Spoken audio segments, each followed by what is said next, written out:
Olá a todos, caros amigos e seguidores do canal do Boss, bem-vindos, cá estou eu para mais uma análise de um herói que acabou de sair no jogo Myth Wars and Puzzles.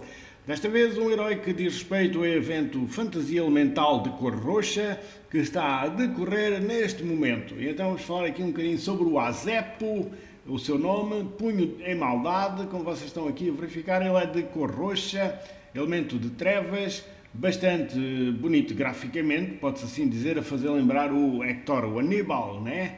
Do Silêncio dos Inocentes. Então vamos falar então aqui um bocadinho sobre o Azepo. Como vocês estão aqui a verificar, possui 830 de poder. Um dos heróis com poder mais elevado no jogo, porque este poder é nível 80, sem emblemas, sem a evolução, ele atinge 830. Depois, claro, se vocês emblemarem, ainda irá subir mais. Ele é da classe combatente, subclasse número 1, mestre da batalha. Ele possui uma fonte, ou seja, uma família, como todos os heróis aí deste evento, chamada Ressonância Elemental. E então existe aqui, digamos, a possibilidade de criar então gemas ressonantes. E estas gemas ressonantes irão causar 20 pontos de dano a inimigos aleatórios em cada turno. E estas gemas só podem ser geradas na cor do herói. Neste caso, ele é roxo, só podem ser geradas nas pedras roxas. E claro, também tem um limite máximo de 5 gemas ao mesmo tempo. Portanto, só podem ser criadas até 5 gemas ao mesmo tempo. E claro, só nas pedras roxas, e essas gemas em cada turno irão causar 20 pontos de dano nos inimigos aleatórios. Ele tem aqui um passivo chamado reforço de tropas e então existe aqui uma habilidadezinha diferente se nós estivermos no lado atacante ou se estivermos no lado defensor.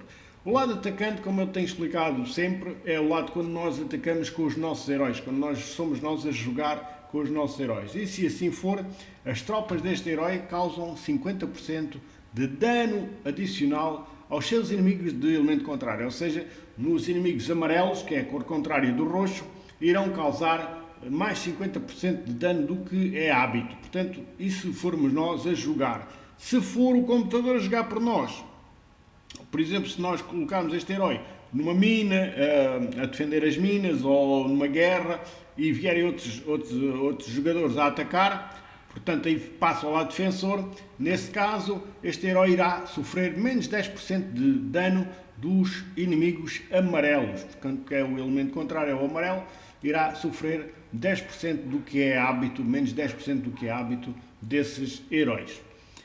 Vamos ver aqui o seu ataque, possui 775 de ataque, um ataque médio-alto, 757 de defesa, uma defesa média, 1386 de saúde. Ou seja, o seu ataque um pouquinho mais forte que a sua defesa, o que faz dele um herói predominantemente de ataque. Vamos ver a sua habilidade especial, que é sempre o mais importante. Chama-se Golpe de Ódio, é de carregamento rápido, de maná rápida. E o que é que ele faz? Ele causa 400% de dano ao alvo, ou seja, tem aqui um ataque forte de 400% de dano no alvo, ou seja, o que faz dele um sniper.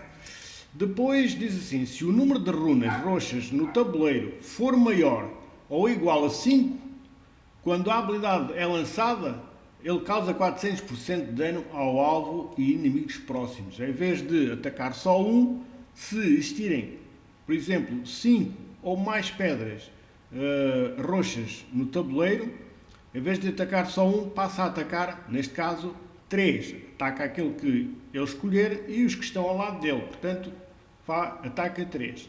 Depois diz assim, se o número de pedras roxas no tabuleiro for maior ou igual a 10, quando a habilidade é lançada, causa 400% de dano a todos os inimigos. Neste caso, se houver 10 ou mais pedras roxas, em vez de serem 3, passa a atacar todos os inimigos que estiverem no tabuleiro, com 400%. Portanto, aqui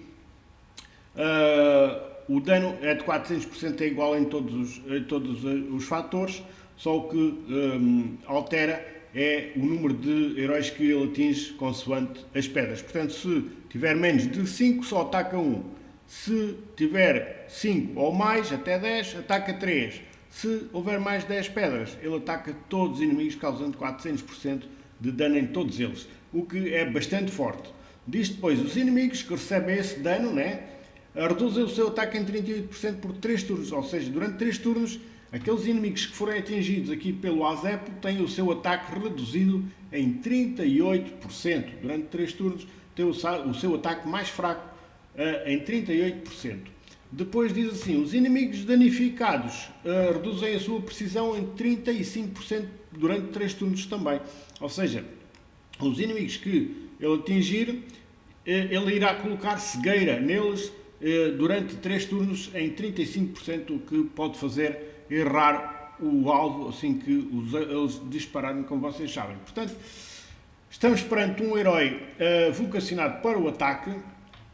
Atenção que quanto mais pedras roxas, mais inimigos ele consegue atacar. Se existirem então 10 pedras roxas, ele ataca todos com 400% de dano, que é bastante forte.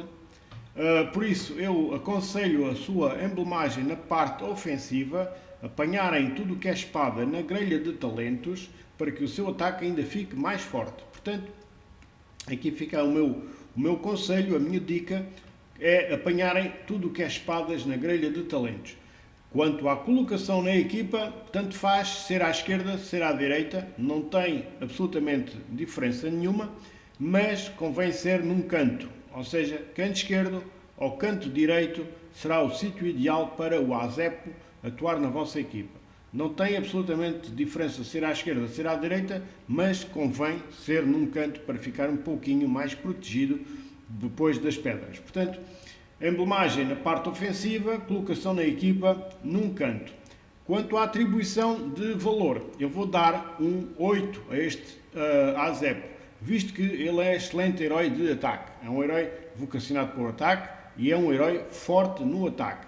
É claro que quanto mais pedras roxas, como eu vos disse, existirem no tabuleiro, irá depender então a quantidade de heróis que ele atacar. Mas se basta atacar um que ele já é forte, se atacar todos então, se houverem muitas pedras, se houver mais 10 pedras e atacarem todos com 400%, basicamente quase com um tiro ele vai limpar o tabuleiro todo, quase assim dizer, não é? Porque ele realmente tem um ataque muito forte. Então fica aqui o apontamento sobre este herói. Eu espero que vocês o consigam. É claro que o mais difícil é nós conseguirmos heróis, mas aqui está mais um herói muito bom para vocês terem na vossa equipa. Portanto, um herói para o ataque. Fica aqui esta avaliação. Espero que vocês tenham entendido tudo. Se houver alguma dúvida, deixem nos comentários que eu terei todo o gosto em explicar de outra forma ou de outra maneira para que vocês entendam. Portanto, não esquecer, o herói para o ataque, emblemagem no ataque, colocação na equipa, esquerda ou direita, mas sempre num canto. Fica aqui então este apontamento sobre este herói. A todos despeço-me com a amizade desde sempre, um grande abraço aqui da parte do boss, até uma próxima, se Deus quiser.